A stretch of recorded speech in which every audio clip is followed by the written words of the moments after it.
শ্রাবণ মাস পড়ে গেছে, আর এই শ্রাবণ মাসেই দেবাদিদেব মহাদেবকে পঞ্চামৃত দিয়ে কিভাবে অভিষেক করাবেন তারই ভিডিও আজকে আপনাদের সঙ্গে শেয়ার করব।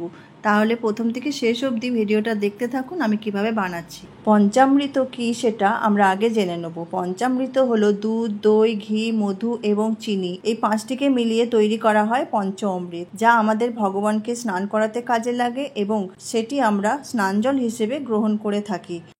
এখানে আমি এই পাঁচটি জিনিস নিয়ে তৈরি করে ফেললাম পঞ্চামৃত। সবার প্রথমে পঞ্চামৃত তৈরি করতে আমাদের পাঁচটি জিনিসের প্রয়োজন। তো সবার প্রথমে লাগবে ঘি, তারপরে মধু, শর্করা বা গুড়, দই, দুধ। তো এগুলোরই প্রত্যেকটার একটা পরিমাণ আছে, যেমন ঘি 1 চামচ, মধু 2 চামচ, শর্করা বা গুড় এখানে 4 চামচ, দই 8 চামচ আর দুধ হচ্ছে 16 চামচ।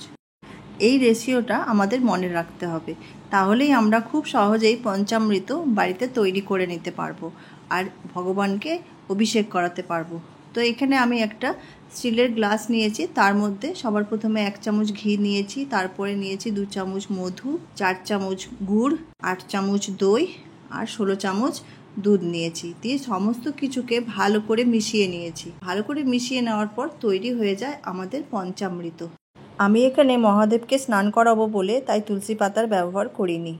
আমি প্রত্যেক সোমবারেই এইভাবেই মহাদেবকে অভিষেক করিয়ে থাকি, আর অভিষেক করানোর পর পঞ্চামৃত নিজে এবং পরিবারের সকলে মিলে গ্রহণ করে থাকি।